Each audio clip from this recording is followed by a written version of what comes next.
नमस्कार, आप देख रहे हैं आई इंडिया। मैं हूं आपके साथ निशांत गुप्ता। दर्शकों के अभिवादन के साथ शुरू करते हैं आई इंडिया का खास शो खबरनामा। सीतापुर और लखीमपुर के साथ अब प्रदेश की बड़ी खबरों की होगी बात। आज के खबरनामे में सबसे पहले बात करेंगे नगर पालिका का बड़ा विशेष कैंप। 7 अगस्त को नामांतरण कर वसूली के लंबित मामलों का होगा निस्तारण। फिर बात करेंगे निपुण संकल्प कार्यशाला आयोजित। सीतापुर खीरी के शिक्षा अधिकारियों ने बनाई नई रणनीति।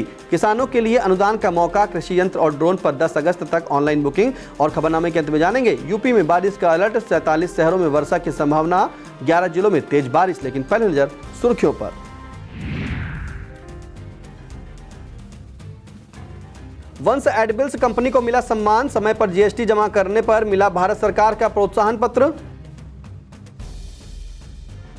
बिजली विभाग पर लापरवाही के आरोप, रात में नहीं उठाते एसडीओ और जेई फोन।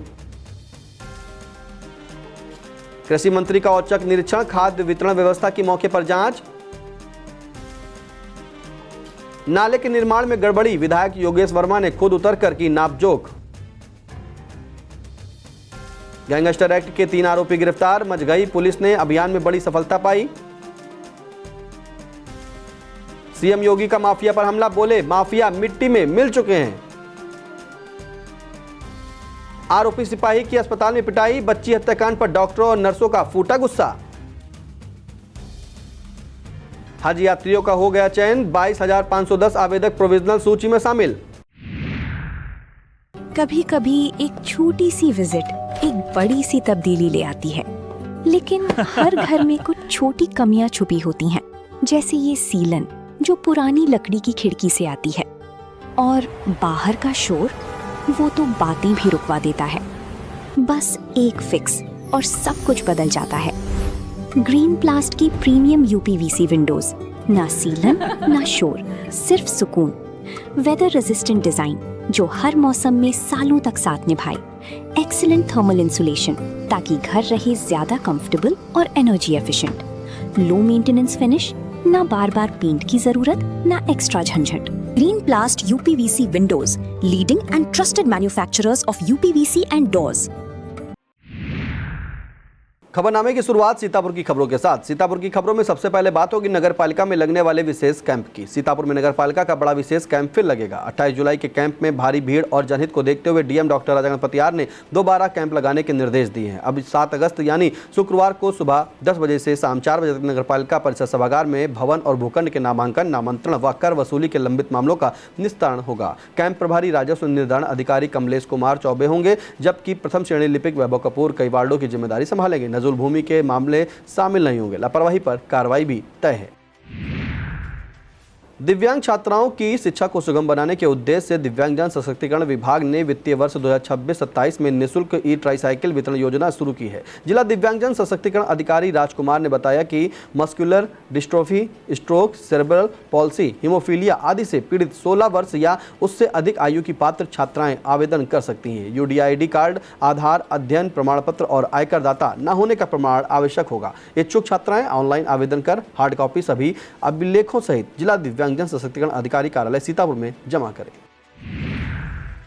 बेसिक शिक्षा विभाग की पहल पर सीतापुर और लखीमपुर खीरी के शिक्षा अधिकारियों, डाइट मेंटर्स एवं एआरजी एसआरजी के संयुक्त निपुण संकल्प कार्यशाला का आयोजन नारायण गेस्ट हाउस में हुआ। डीएम डॉक्टर राजा पतियार मुख्य अतिथि रहे। वहीं सीडीओ डॉक्टर दीक्षा जोशी ने दीप प्रज्वलित कर कार्यशाला का शुभारंभ किया। कार्यशाला में डाइट लखीमपुर के सीमा गुप्ता, बीएसए प्रवीण तिवारी, वरिष्ठ प्रवक्ता विपुल शिवसागर तथा परियोजना से गर्व नागपाल ने प्रस्तुतिकरण दिया। अंत में बीएसए डॉक्टर गोरखनाथ पटेल ने सभी प्रतिभागियों को बच्चों के अधिगम अंतराल को समाप्त कर समयबद्ध ढंग से निपुण बनाने का संकल्प दिलाते हुए धन्यवाद ज्ञापित किया। बीज व्यवसाय को पारदर्शी, डिजिटल और ट्रेसेबल बनाने के लिए जिला कृषि अधिकारी ने सभी संस्थागत, सहकारी एवं निजी बीज विक्रेताओं, उत्पादकों, वितरकों, एफपीओ और कंपनियों को तत्काल साथी पोर्टल पर पंजीकरण कराने के निर्देश दिए। उन्होंने बताया कि खरीफ सीजन से बीज उत्पादन, स्टॉक प्रबंधन, स्थानांतरण, पैकिंग, वितरण और बिक्री की पूरी प्रक्रिया साथी पोर्टल के माध्यम से संचालित होगी। स्पष्ट चेतावनी भी दी गई है कि 31 जुलाई 2026 के बाद बिना पोर्टल पर पंजीकरण के व्यापार करते पाए जाने पर संबंधित फर्म या विक्रेता का बीज लाइसेंस स्वतः निरस्त कर दिया जाएगा, जिसकी जिम्मेदारी स्वयं विक्रेता की होगी। जिले के किसानों के लिए कृषि यंत्रीकरण को बढ़ावा देने वाली महत्वपूर्ण योजना शुरू हो गई है। उप कृषि निदेशक ने बताया कि कृषि विभाग की सब मिशन ऑन एग्रीकल्चर्स मैकेनाइजेशन योजना के तहत farm machinery bank, custom hiring centre, कृषि ड्रोन, फसल अवशेष प्रबंधन से जुड़े कृषि यंत्र, एग्रीगेटर और तथा अन्य कृषि रक्षा उपकरणों पर अनुदान प्राप्त करने के लिए ऑनलाइन बुकिंग 10 अगस्त तक चलेगी। थाना सिदौली पुलिस ने गुरुवार को बिस्वा चौराहे पर मिशन शक्ति अभियान के द्वितीय चरण के तहत जागरूकता गोष्ठी आयोजित की। कार्यक्रम में महिलाओं, पुरुषों और बालिकाओं को महिला सुरक्षा, आत्मनिर्भरता, साइबर अपराध से बचाव तथा आपातकालीन हेल्पलाइन नंबरों की जानकारी दी गई। पुलिस टीम ने सरकारी योजनाओं का लाभ उठाने और यातायात नियमों का पालन करने की भी अपील की। इस दौरान उप निरीक्षक हरिश्चंद्र यादव एवं महिला उप निरीक्षक आस्था शर्मा सहित पुलिसकर्मी मौजूद रहे। कार्यक्रम में करीब 30 प्रतिभागियों को जागरूक करते हुए सुरक्षा संबंधी पंपलेट भी वितरित किए गए। सीतापुर पुलिस ने नशा तस्करों के खिलाफ बड़ी कार्रवाई करते हुए थाना तालगांव पुलिस और स्वाट टीम के संयुक्त अभियान में 10 किलो 196 ग्राम अवैध गांजे के साथ लखीमपुर के रहने वाले राहुल शुक्ला को गिरफ्तार करने में सफलता पाई है। 3 आरोपी कार समेत फरार हो गए, जिनकी तलाश जारी है। आरोपी के खिलाफ एनडीपीएस एक्ट में मुकदमा दर्ज किया गया है। कार्रवाई करने वाली टीम में प्रभारी निरीक्षक अनूप कुमार शुक्ला समेत थाना तालगांव व स्वाट टीम के पुलिसकर्मी शामिल रहे। भारतीय जनता पार्टी अनुसूचित जाति मोर्चा के प्रदेश अध्यक्ष बनने के बाद पहली बार अपने संसदीय क्षेत्र पहुंच रहे सांसद अशोक रावत के स्वागत की तैयारियां पूरी हो गई हैं। भाजपा कार्यकर्ताओं में उत्साह का माहौल है। स्वागत कार्यक्रम इटौंजा टोल, अटरिया, सिधौली, कोनी घाट, गोपालपुर भट्टा, सदना, जरीगवा, कल्ली चौराहा, नेमिशारण, लकड़ियामऊ, अटवा, रंजना गेस्ट हाउस, मिश्रिक, बर्मी चौराहा और रामकोट सहित कई स्थानों पर आयोजित होगा। पार्टी पदाधिकारी और कार्यकर्ता बड़ी संख्या में मौजूद रहेंगे। प्रदेश अध्यक्ष बनने के बाद सांसद के प्रथम आगमन के ऐतिहासिक बनाने के लिए व्यापक तैयारियां की गई है। महिलाओं और बच्चों को सरकारी योजनाओं का अधिकतम लाभ दिलाने के उद्देश्य से विकासखंड पिसावा के सभागार में गुरुवार को बेटी बचाओ बेटी पढ़ाओ अभियान के अंतर्गत आंगनबाड़ी कार्यकर्तियों की 1 दिवसीय कार्यशाला आयोजित हुई। जिला प्रवेशन कार्यालय की केस वर्कर शिल्पी देवी और विकास राठौर ने मुख्यमंत्री बाल सेवा योजना, मुख्यमंत्री कन्या सुमंगला योजना तथा निराश्रित महिला पेंशन योजना सहित विभिन्न कल्याणकारी योजनाओं की जानकारी दी। उन्होंने अनाथ एवं संरक्षण से वंचित बच्चों का सर्वे कर सूची जिला प्रवेशन अधिकारी व उनके कार्यालय को उपलब्ध कराने को आह्वान किया। कार्यशाला में सीडीपीओ दीपा श्रीवास्तव, सौम्या शुक्ला, दीप्ति वर्मा, साहिन बानो सहित विभागीय अधिकारी एवं कर्मचारी मौजूद रहे। लहरपुर के बिस्वा तिराहे स्थित हिंदू शमशान भूमि पर कथित अतिक्रमण को लेकर राजा टोडरमल स्मारक समिति और राजस्व सुरक्षा सेवा दल ने शासन प्रशासन से तत्काल हस्तक्षेप की मांग की है। समिति का कहना है कि शमशान घाट तक शव ले जाने के अधिकांश रास्ते बंद हो चुके हैं, जिससे अंतिम संस्कार में लोगों को भारी परेशानी उठानी पड़ रही है। आरोप है कि शमशान भूमि के एक हिस्से पर 2 होटल संचालित किए जा रहे हैं और भूमाफियाओं की नजर लगातार इस भूमि पर बनी हुई है। संगठनों ने अतिक्रमण हटाने, बंद रास्ते खुलवाने, साफ सफाई कराने तथा शमशान भूमि की सुरक्षा सुनिश्चित करने की मांग की है। हरगांव नगर पंचायत के जोशी टोला निवासी एवं पूर्व सांसद स्वर्गीय जनार्दन प्रसाद मिश्रा की स्मृति में सीतापुर लखीमपुर मार्ग पर निर्मित स्वागत द्वार का लोकार्पण उत्तर प्रदेश सरकार के कारागार राज्य मंत्री सुरेश राही ने फीता काटकर और शिलापट का अनावरण कर किया। उन्होंने कहा कि जनार्दन प्रसाद मिश्रा का जीवन समाज सेवा, जनहित और राष्ट्र समर्पण का प्रेरणादायी उदाहरण है तथा ऐसे स्मारक नई पीढ़ी को लोकतांत्रिक मूल्यों को सीख देते हैं। कार्यक्रम में चेयरमैन गफ्फार खान, कमलेश वर्मा, रानू मिश्रा, पंकज शुक्ला, विजय मिश्रा, विजय सेरा, संजय जायसवाल, अरुणित त्रिपाठी, किशोरी लाल और शंकर दयाल भार्गव सहित अनेक लोग मौजूद रहे। छात्राओं की सुरक्षा के प्रति सख्त रुख अपनाते हुए मिश्रिक पुलिस ने छेड़छाड़ के मामले में त्वरित कार्रवाई कर 3 आरोपियों को गिरफ्तार कर जेल भेज दिया है। कोतवाली प्रभारी प्रदीप कुमार सिंह ने बताया कि कल्ली चौराहा से नेमिश रोड स्थित जमुना नगर के पास विद्यालय से लौट रही छात्रा का रास्ता रोककर बुलेट सवार युवकों ने छेड़छाड़ का प्रयास किया। छात्रा के शोर मचाने पर ग्रामीणों ने एक आरोपी को पकड़कर पुलिस के हवाले कर दिया। पूछताछ के बाद आयुष पुत्र हरिपाल, शुभम पुत्र मोलेह और पवन कुमार पुत्र रामचंद्र को गिरफ्तार कर न्यायालय में पेश करने के बाद जेल भेज दिया गया। इमलिया सुल्तानपुर थाना क्षेत्र के नौवा महमूदपुर गांव में गुरुवार शाम दर्दनाक हादसे में 3 वर्षीय मोनी पुत्री दौलतराम की करंट लगने से मौत हो गई। घर में खेलते समय वह चल रहे बिजली की मेज के पंखे के संपर्क में आ गई और करंट की चपेट में आकर गंभीर रूप से झुलस गई। परिजन उसे तत्काल सामुदायिक स्वास्थ्य केंद्र एलिया ले गए, जहां चिकित्सक डॉक्टर कुमार गौरव ने उसे मृत घोषित कर दिया। पिता दौलतराम ने बताया कि अधिक गर्मी के कारण पंखा चल रहा था। रेउसा ब्लॉक की ग्राम पंचायत अजयपुर के पचुरखी गांव में करीब 2 महीने पहले उखाड़ा गया खड़ंजा मार्ग अब तक नहीं बन पाने से ग्रामीणों में भारी नाराजगी है। ग्रामीणों ने जन सुनवाई पोर्टल पर शिकायत दर्ज कर सड़क निर्माण जल्द शुरू कराने और मामले की जांच की मांग की है। उनका कहना है कि राम बहादुर के घर से संतोष के घर तक का मार्ग उखाड़ने के बाद काम बंद पड़ा है, जिससे बरसात में कीचड़ और जलभराव के कारण लोगों का आवागमन भी मुश्किल हो गया है। ग्राम पंचायत अधिकारी अवनी शुक्ला ने बताया कि प्रशासनिक अनुमति में देरी के कारण कार्य रुका था, जिसे जल्द शुरू कराया जाएगा। तहसील लहरपुर क्षेत्र के ग्राम अगुवापुर मजरा मल्लापुर के रहने वाले जसवंत ने डीएम को संबोधित प्रार्थना पत्र देकर उचित कार्रवाई की मांग की है। जसवंत का कहना है कि उनके पिताजी की मौजूदगी में 6 भाइयों का बंटवारा हुआ था। आरोप है कि उनके भाई रामस्वरूप ने अपना हिस्सा बेच दिया। प्रकरण में कानूनगो द्वारा गलत रिपोर्ट लगाई गई, जिससे विवाद खड़ा हो गया है। उन्होंने पूर्व में हुए बंटवारे को मान्यता प्रदान किए जाने की मांग की है। वक्त हो चला एक छोटे से ब्रेक का। आप देखते रहिए आई इंडिया।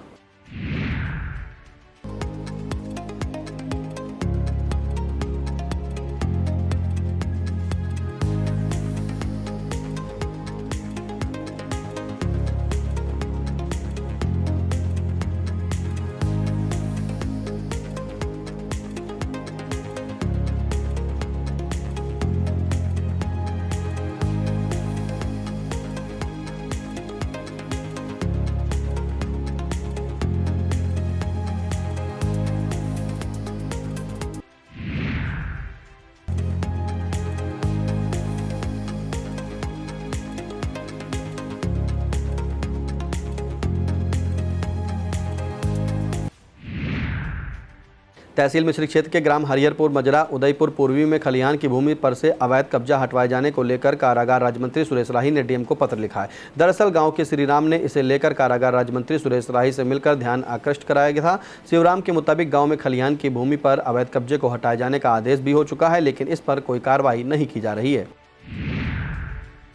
हुसैनगंज स्थित वंश एडिबल्स प्राइवेट लिमिटेड को जीएसटी के 9 वर्ष पूर्ण होने पर वर्ष 2025-26 में समय से जीएसटी रिटर्न दाखिल करने और समय पर कर जमा करने के उत्कृष्ट प्रदर्शन के लिए भारत सरकार के वित्त मंत्रालय द्वारा प्रोत्साहन पत्र प्रदान किया गया। उद्योग बंधु की बैठक में DM doctor Raja Ganapathi R ने कंपनी को यह सम्मान सौंपा। इस अवसर पर समयबद्ध कर अनुपालन को सुगम कर व्यवस्था और सशक्त भारत की दिशा में महत्वपूर्ण योगदान बताया गया।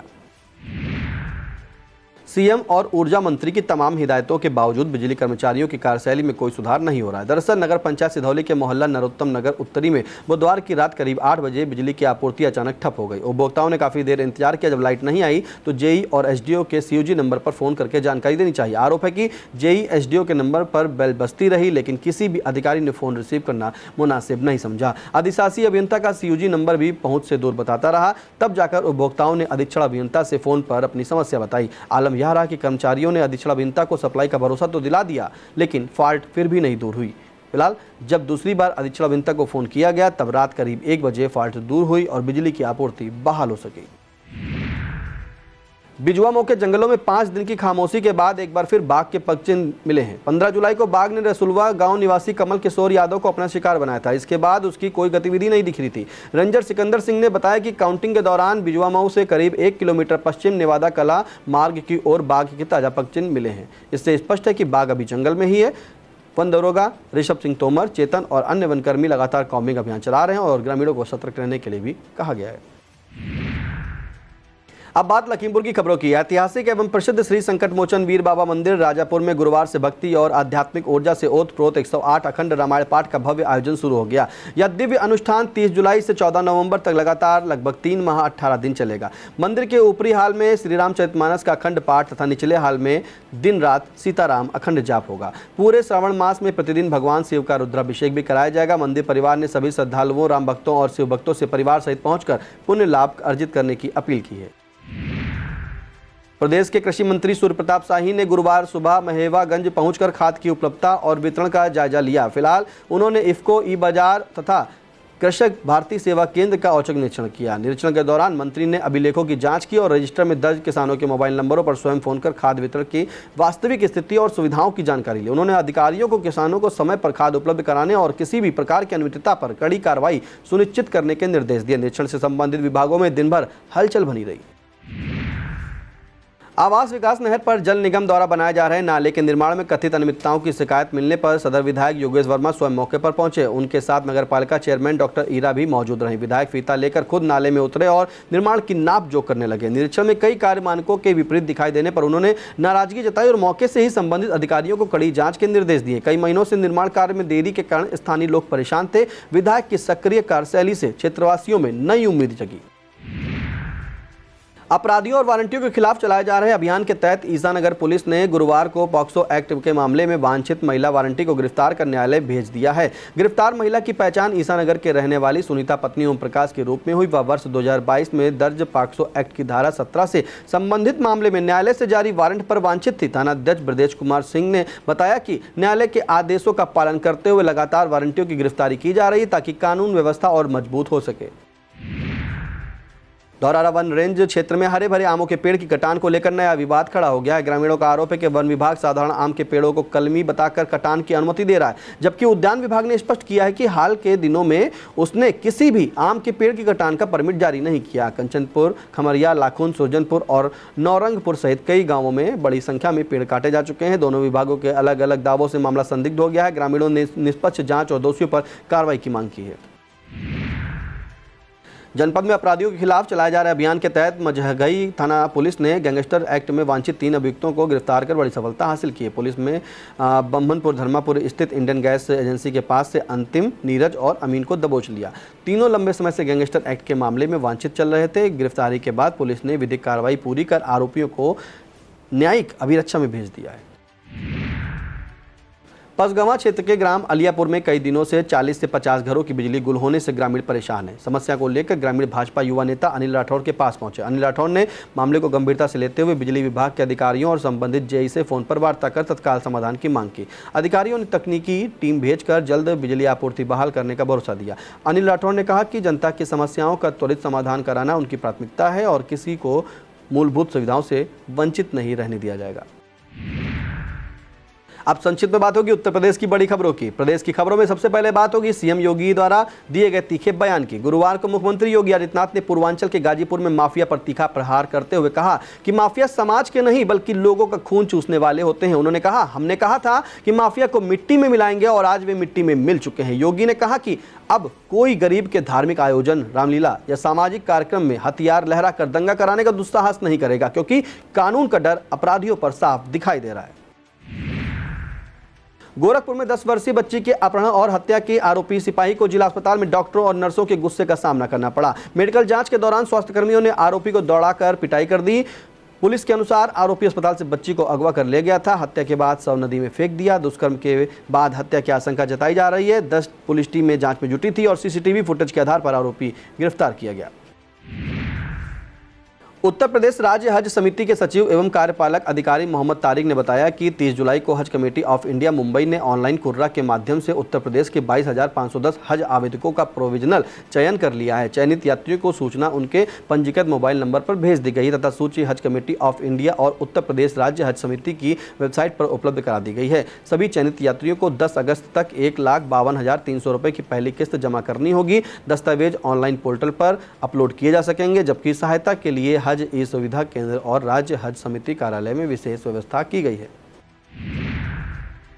मौसम विभाग ने 31 जुलाई को उत्तर प्रदेश के कई हिस्सों में बारिश का पूर्वानुमान जारी किया है। विभाग के अनुसार ललितपुर, झांसी, महोबा और मिर्जापुर सहित कुल 47 शहरों में वर्षा की संभावना है। इनमें 11 शहरों में तेज बारिश जबकि 36 शहरों में हल्की से मध्यम बारिश का अलर्ट जारी किया गया है। प्रशासन ने लोगों से सतर्क रहने और खराब मौसम के दौरान अनावश्यक यात्रा से बचने की अपील की है।